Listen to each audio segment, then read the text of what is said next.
Hello, everybody, and welcome to Two Geeks and One Noob, where we gather friends of similar interests and maybe not so similar and discuss, joke, learn more about, and generally have fun with geek culture.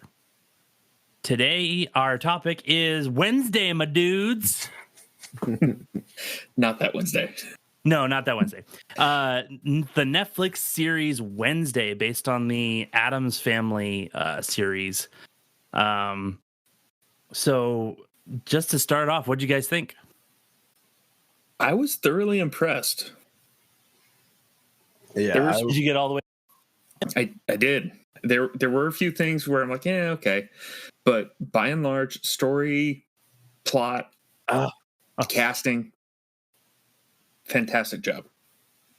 yeah, I agree. I went in with pretty low expectations to begin with, but really the only expectations I had was that Jenna Ortega was doing a good job with the character, because I'd already seen some clips on YouTube and whatnot, so I already had an idea of like how well she was playing the character. I didn't expect the story to be as enjoyable as it was. Agree.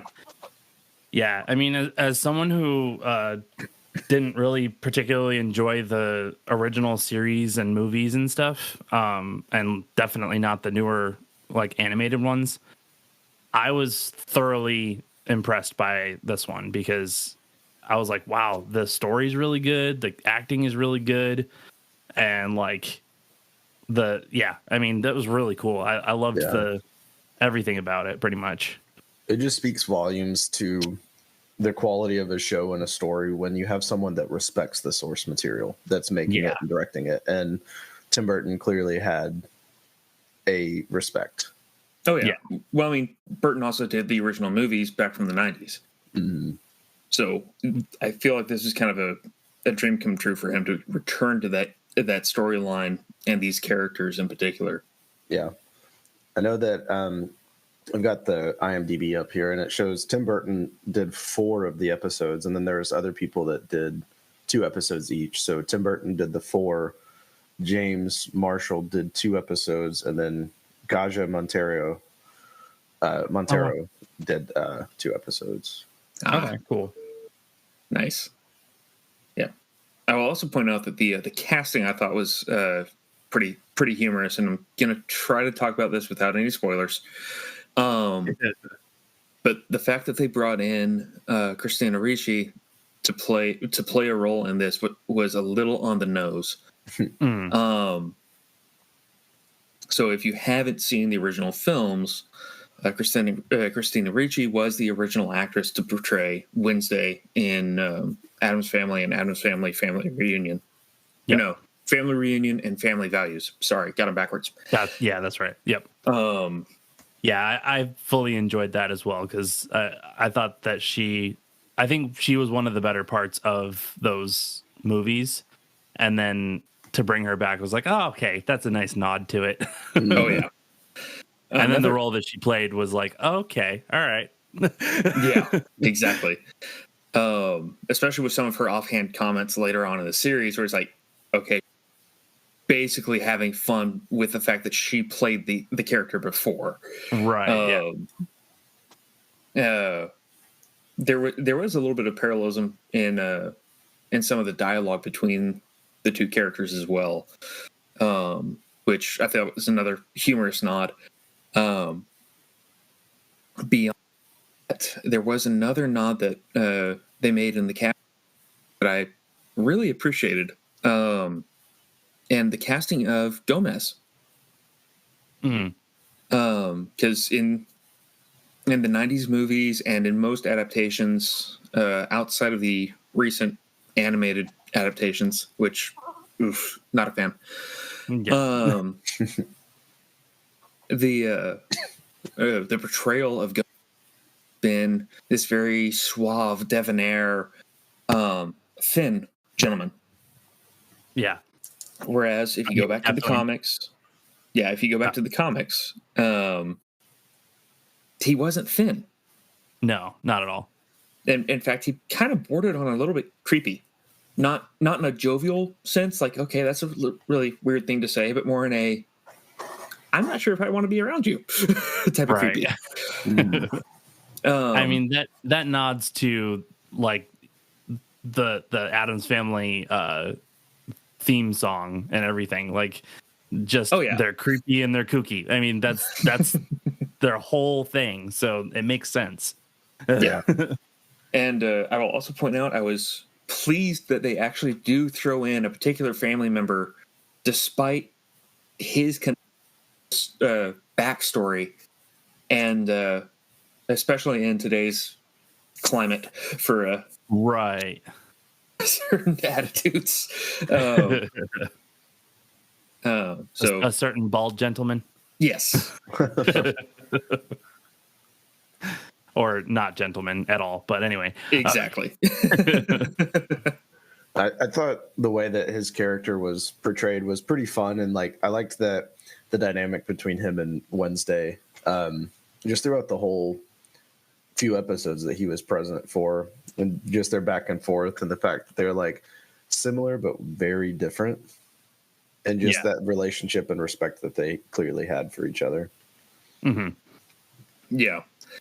But also the fact that it seems like they are trying to reinvent his character a little bit, which, again, fitting. But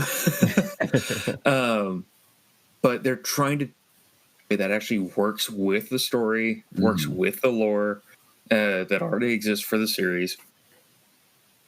But they're emphasizing, and the way they're reinventing him is more emphasizing different points of his character. Mm-hmm.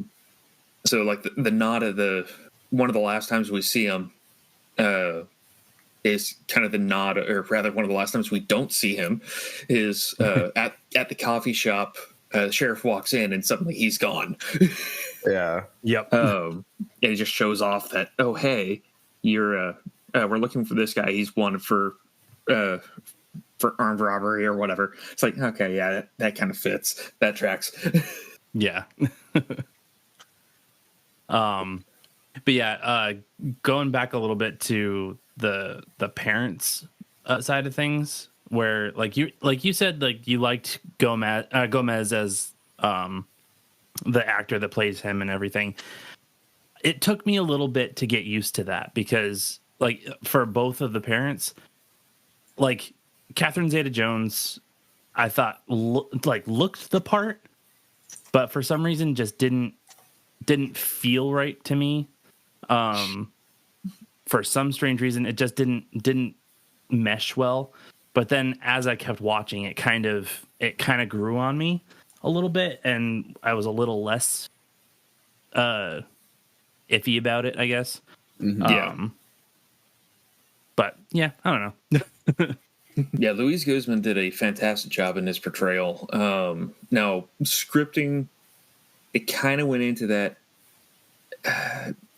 noble fool trope with him, which is one area where I wish they didn't make that change. Keep him noble, absolutely. If you want to talk about this being more about the dynamic between Wednesday and Morticia, I kind of get de-emphasizing him, making kind of a bit more hapless, I guess.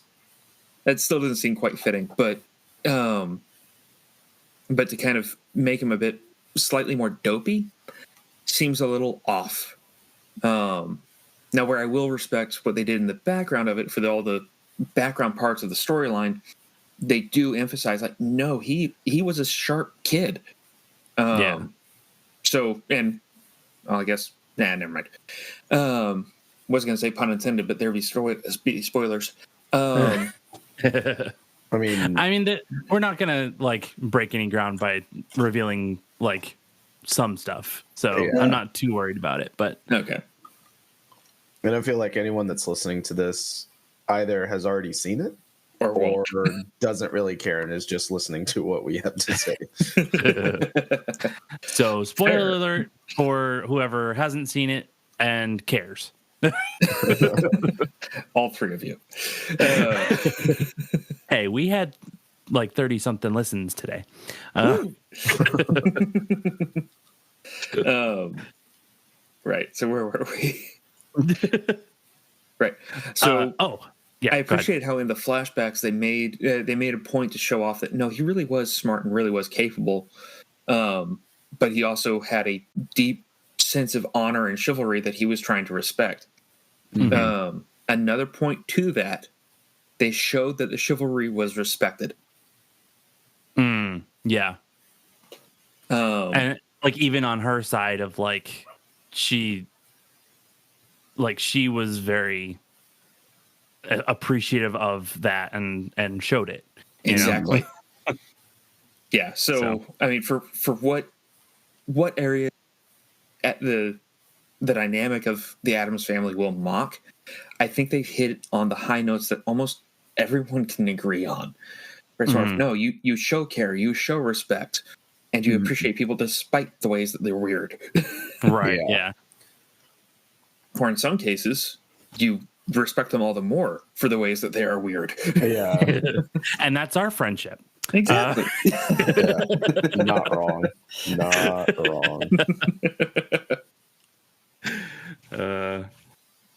I will throw out another shout out to the show that I really liked was the fact that they put in Thing and like kept him in there.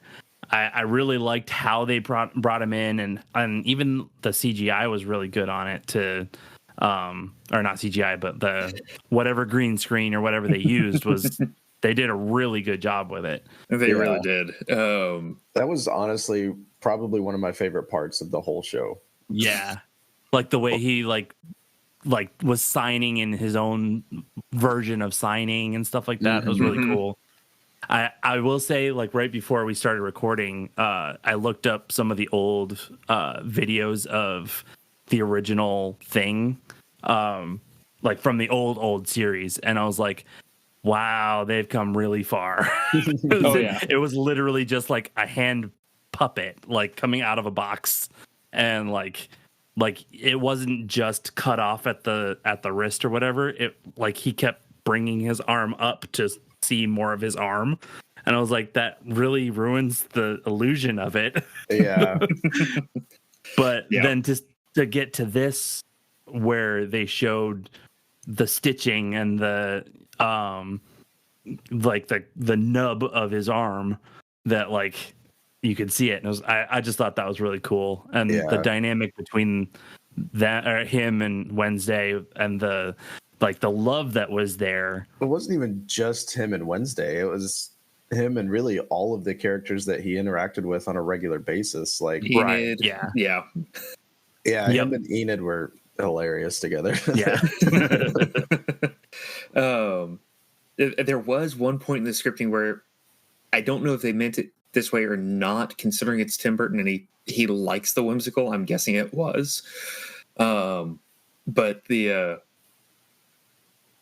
the line that Wednesday throws out of, "Oh yeah, I guess you couldn't see him because he was behind you." Got it. It's like, he doesn't have eyes. He can't. Period. Yeah. So the fact that she's asking for an eyewitness account from Thing, I think was hilarious. Yeah. But it just kind of plays into the absurdity of that family and of just the character as well. Yeah. And the show. True. Very true. But again, to the character design, the hide, the character design for the hide kind of goes back to the original pointedly comically absurd designs from the original show, the 90s movies. Yeah. I will say I honestly did not like the creature design. Like I understand like where you're coming from, and I can respect that, and respect the design that they did, because of that reasoning. But personally, I didn't like the design of it at all. It was a very different design. Like it was like the first couple of times we saw it throughout the show, I had no idea what it was, and when they finally like said what it was in the end, I was like, oh, that's what that is. Okay, I wouldn't have guessed that based on what I saw. So like, it definitely took a little bit of like getting used to. But by the end of it, I did enjoy the design and the way that they used it. Yeah, in the end, I appreciated it, but it did certainly seem out of place. Mm-hmm. Yeah. Is it literally just the Jekyll or the Dr. Jekyll and Mr. Hyde type thing, or is it like, is that just literally called a hide because of So I think they're adding their own lore. Yeah. It's their own rendition of that creature. So it's not like a direct comparison or direct call out to the Dr. Jekyll and Mr. Hyde thing, but there is that it's the connotation of like there's the good side and the bad side, and like the bad side's really bad. And I did like the way that they like worked with the Hyde, whereas like the person that brings it out has the Hyde's loyalty, and so it's not something that can just be necessarily summoned by that one person or controlled. It's more so like it has to be like an outside source that kind of brings that out. No, that does kind of raise a few questions for his backstory, but that can probably be expounded in, which we're all but confirmed we're getting. Actually, I think it was announced a couple of weeks ago that there will be a season 2. Yeah, there's some back and forth on what platform season 2 is going to be on, but I mean, they've all but confirmed season 2 is happening. It was far too popular and did far too well for them to just not do anything else. And for the crew's sake, I hope it's season 2 on another platform, because Netflix has a tendency to kill things off after 2 seasons. And now 2 of us will be without that one platform account. So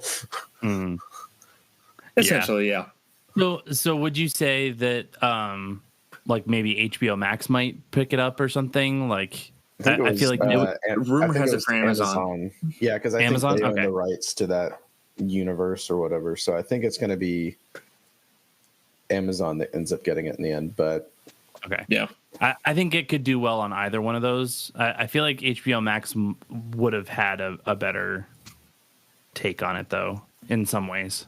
Could have.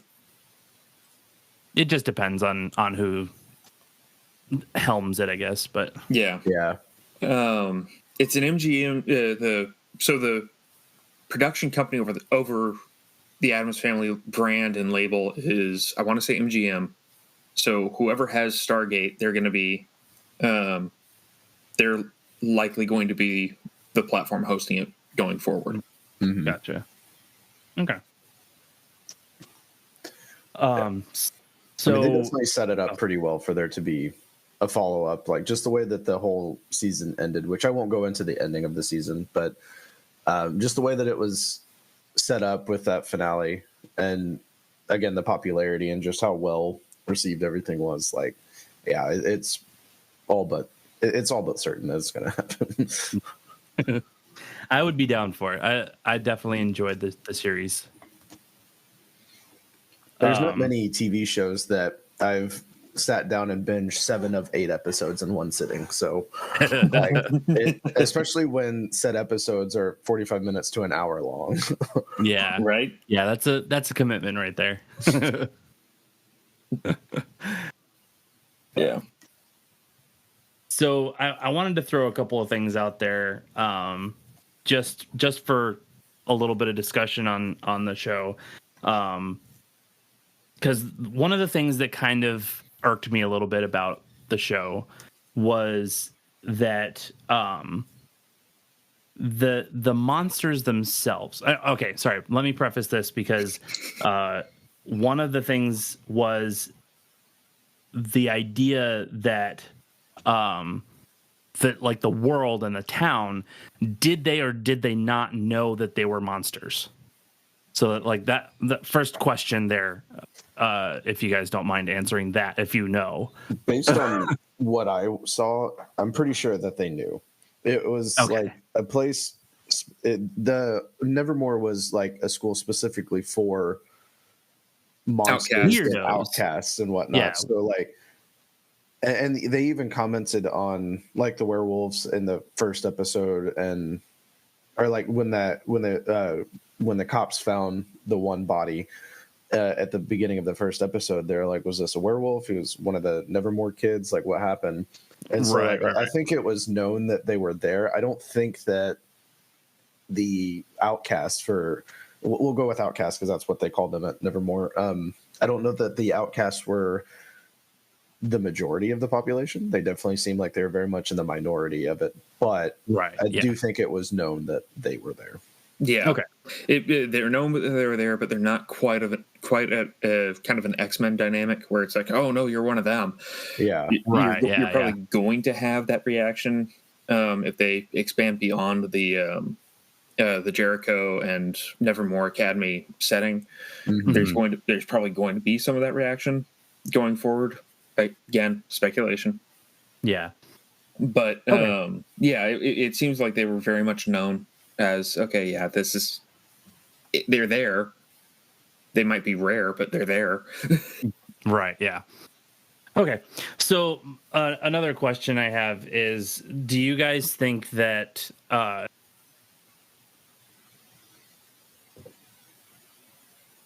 they begin with, like, because I was watching it and I'm like, okay, so there's werewolves, sirens, and vampires. Like, some of the sirens were very visible and we're like, okay, we know that they're sirens. But then, like, it was very hard to figure out what the other monsters in the place were. I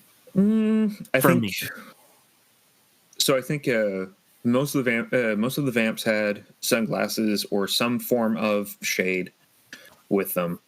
So the character that they allude to frequently, Yoko, whenever you see her in the background, she's always wearing sunglasses. Right. And she's wearing humorously, like, John Lennon style sunglasses. I think the one that took me a while to get, they mentioned stoners. It took me forever to realize, hang on, she's not talking about kids who enjoy getting high. She's talking about gorgons. Okay. That one took me forever to get. Yeah. Well, and they also, like, it took them a few episodes before we actually saw anything with one of the gorgons. True. And so, like, when she just casually says stoners, like, I didn't really, like, register it at first either. It was just like, well, that's a weird name to give them. Okay. And then when later on with what happened with him in the bathroom in the mirror, I was just like, okay, that's funny. I like that. Yeah. Yep. That was actually another point of confusion there, because when he got turned into stone, the next episode he was there again. Yeah, and it was like, okay, they even commented on.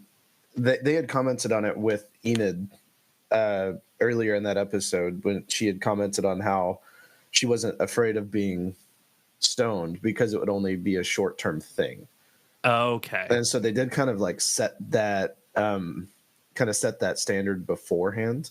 But yeah, like I had never seen a version of the Gorgon where they get turned to stone temporarily. That was a new one for me. Me neither. Right. So again, it's them kind of putting a spin on that trait, and they're making it their own, which I can appreciate.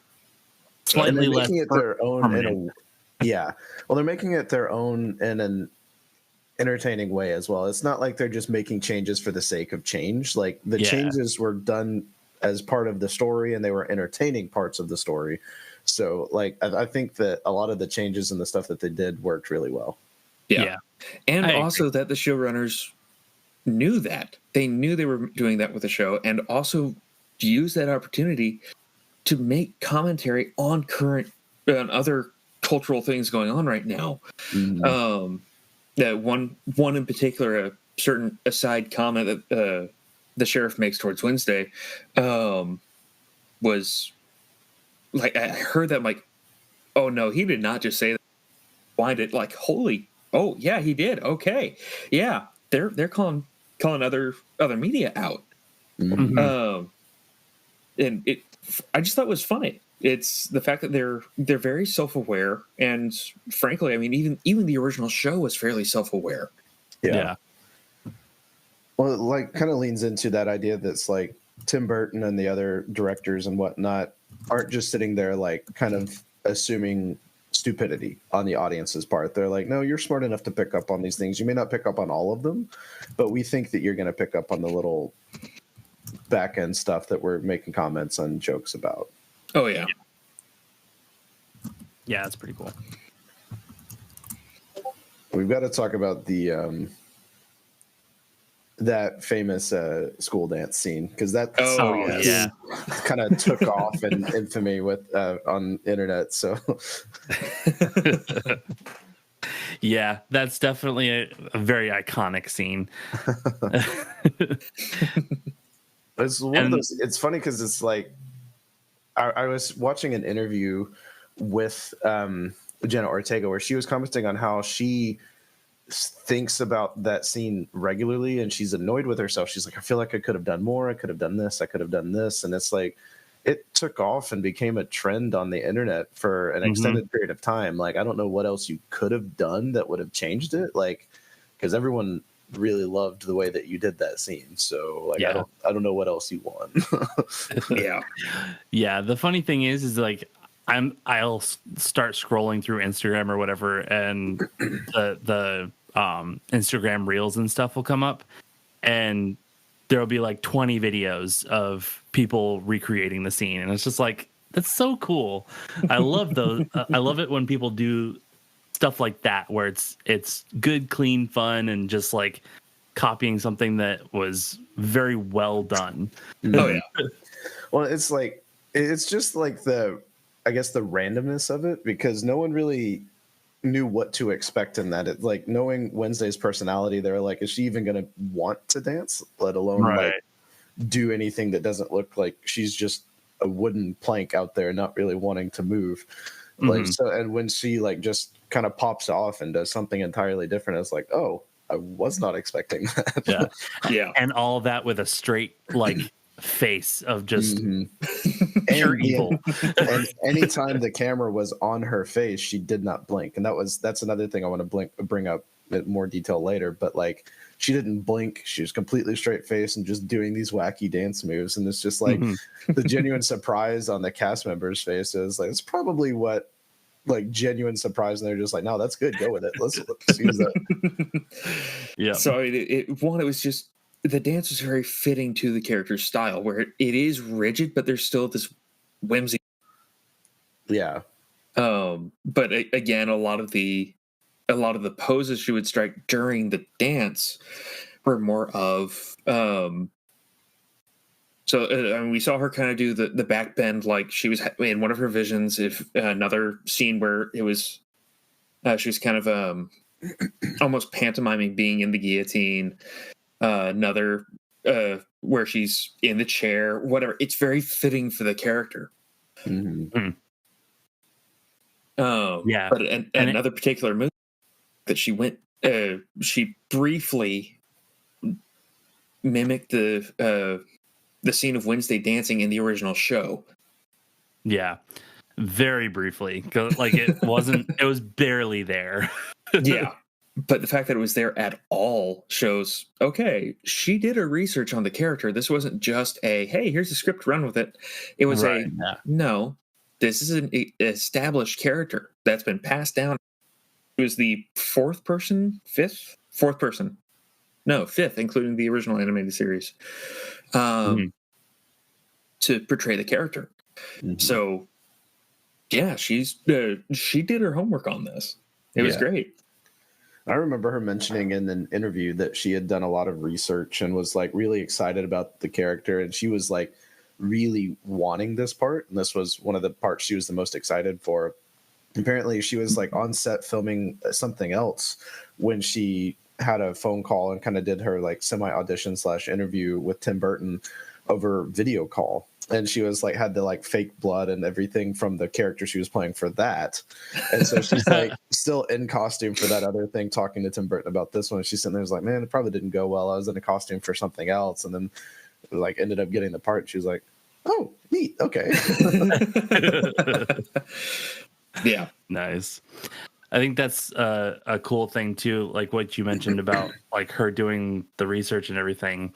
I've been watching this other podcast, I Hear Voices with Will Friedle and Christy Carlson Romano, and they're talking to all these voice actors and stuff like that.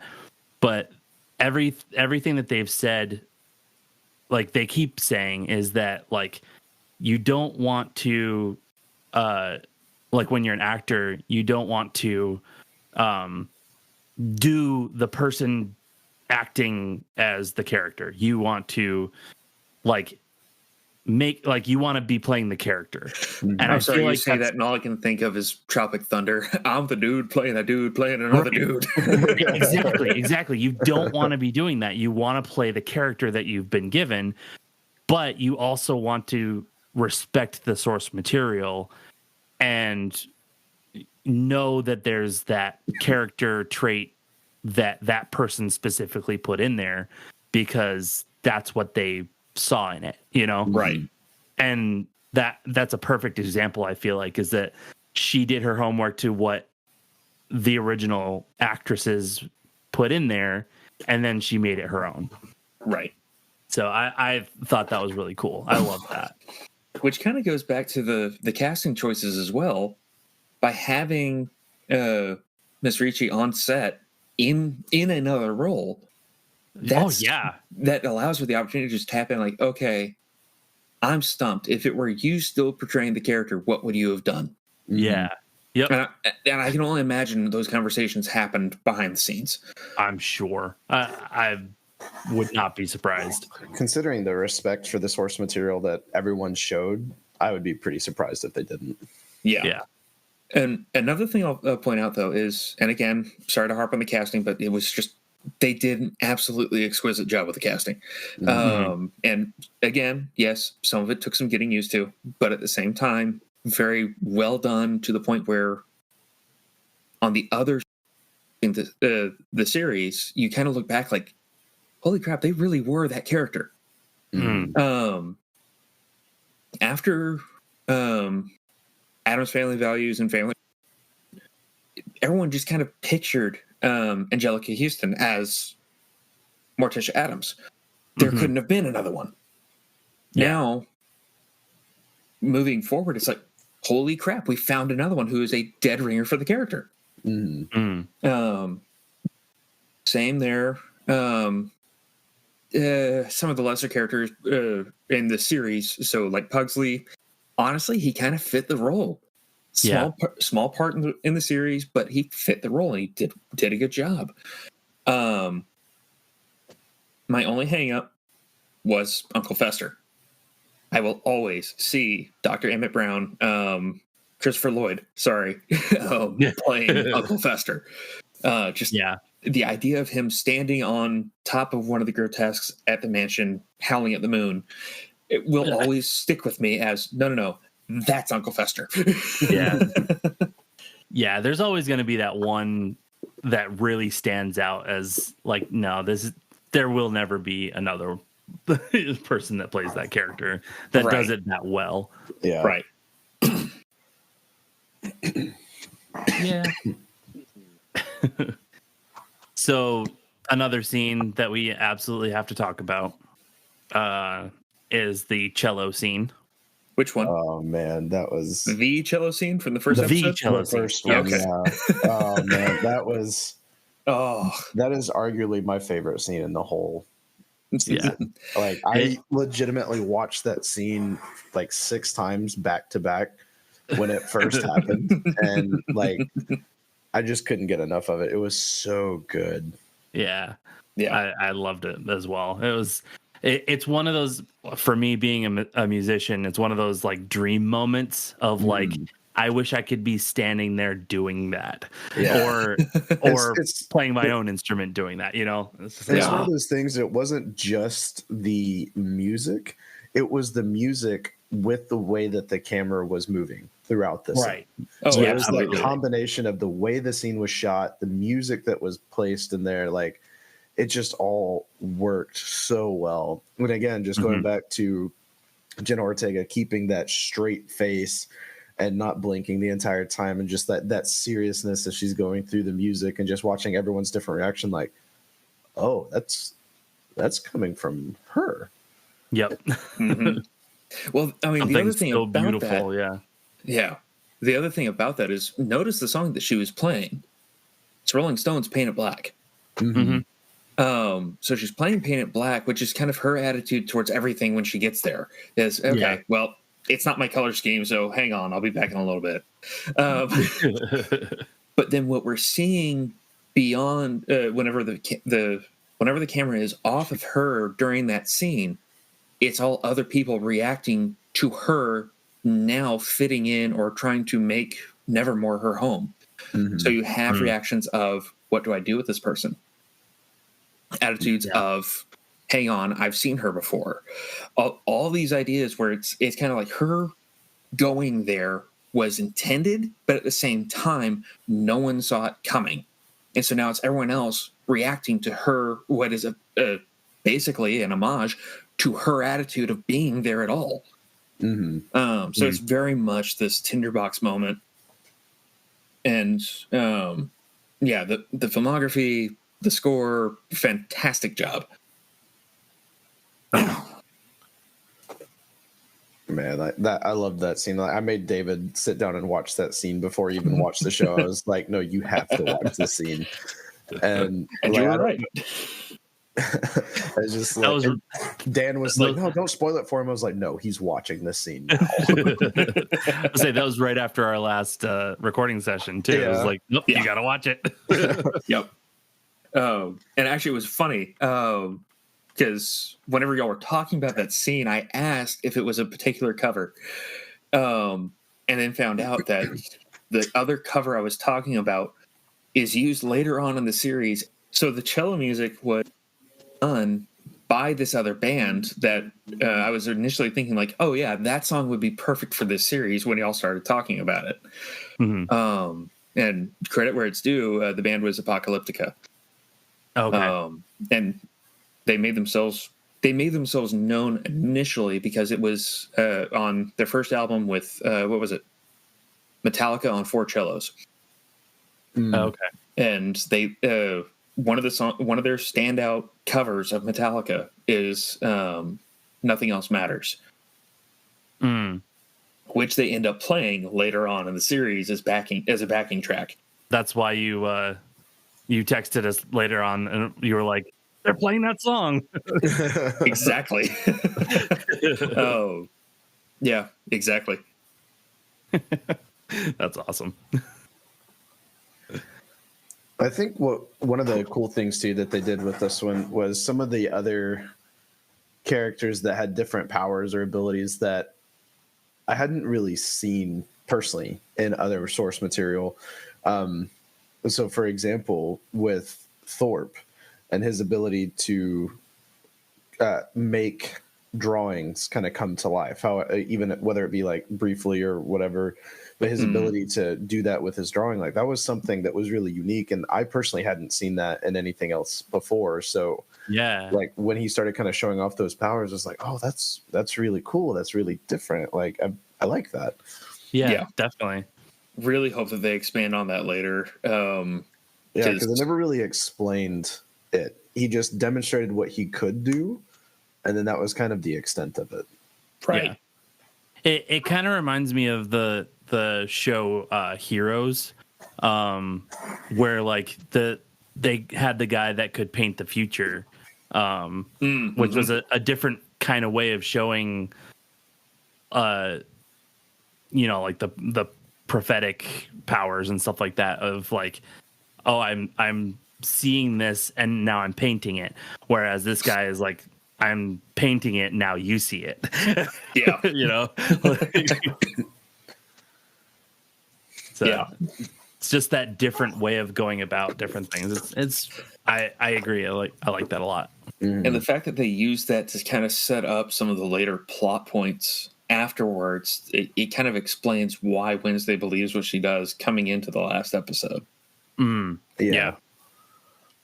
It was interesting too, because it's like they demonstrated how smart she is, but they also demonstrated how stubborn she is, because she just wouldn't really waver once she got something in her mind. And so it took being proven wrong in a very spectacular way before she was like, oh, you know what? I was wrong. It was just and like, she was absolutely smart and she was piecing things together that other people weren't, and they were completely missing it. But it was definitely also that like youthful naivety with just kind of like diving into it, be like, no, this is it. I'm right. It's like, you've got a piece of the puzzle, but there's still a lot you're missing here.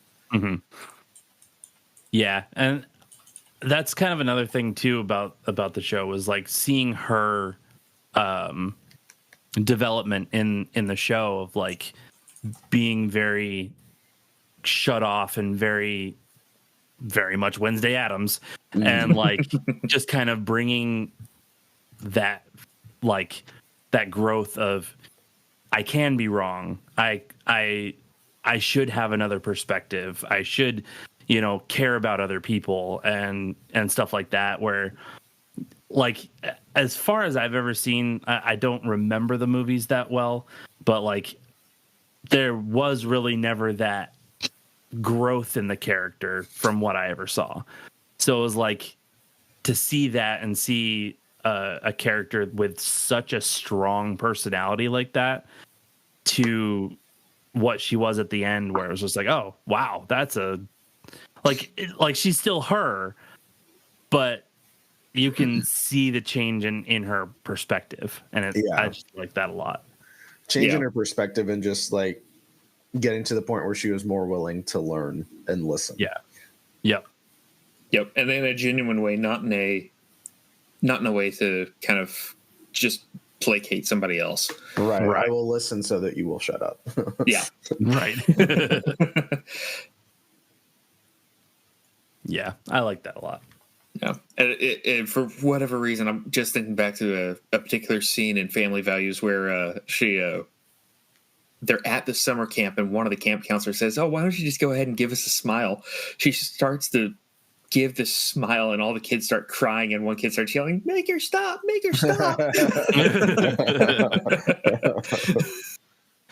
Yup. All right, so one quick question before we end, because we're coming up on our time here, but I just wanted to quickly figure something out with you guys. So they have all these different monsters, vampires, werewolves, hides, all these other different things. But what are the Addams Family? Are they a collection of different things, or are they all a particular type of monster, or are they just human? So Morticia is a witch. Gomez, okay. I think Gomez is just weird. Okay. All right. Yeah, I'm trying to remember if there was anything particular about him, but I mean the whole family is just kind of a hodgepodge of weirdness. Okay. So there are some directions that the family has been taken in the past that to not that great of an effect that play on their original traits. Mm-hmm. Like in the more recent movies, they outright show some stuff that was playing on Morticia and her mom's background. Yeah. Okay. And that's one thing that lost interest with a lot of people. The way that they've kind of been portrayed in the show so far, they're more so just normal humans with psychic abilities. So they're not like any sort of specific monster or creature, but they are kind of ascended above your normal human. Right. Oh, that's right, because I keep forgetting about the psychic abilities. But that would kind of play into the witch kind of stuff too, that David was saying. But and also wasn't the driver or Lurch. butler or whatever? Yeah, Lurch isn't he like a Frankenstein style monster? Yeah, he's akin to Frankenstein's monster. Yeah. Yeah. Okay. So yeah, that answers that question for me. Thank you. You're welcome. Because I've been a disembodied hand, and it is a beauty model. And I loved the jokes that they made about Thing. They were just like, "What is he?" And it's like, no one knows Addams Family secret. It's just like we don't even know what he is. He's just here. He's been loyal and faithful, so like it is what it is. I have to admit, I am a little relieved they didn't have Cousin Thing in there, or Cousin It. Pardon. Yeah. As funny as that character is, I think they overplayed the humor of that character in the '90s movies. again, it's been so long since I've seen those that because I didn't particularly enjoy them myself, that I don't remember anything about it. That's fair. Yeah. I've never actually seen the original movie, so like I don't have a whole lot to go off on that one. Oh, okay. Yeah. It is played rather humorously, and actually he's kind of the main plot point in Family Reunion, the first one. So yeah. Doesn't he end up having like an actual standalone movie or show or something? Not that I recall. Unless I'm just I could be thinking entirely wrong, but I could be thinking of just like a something similar that looked the same. I mean, maybe. I don't know. But yeah, I don't know. Two Googles. All I know is that when I had my hair long, my mom called me Cousin It. So because it was always in my face and everything. So, but anyway. Well, that'll wrap us up for this episode. Thank you, everyone that took time to listen to this. We hope you enjoyed it. And if you are following us on social media, please place a comment. Let us know what you thought of the episode and what you thought of the show if you've been able to see it. But otherwise, until next time, thanks, everyone. Bye. Later.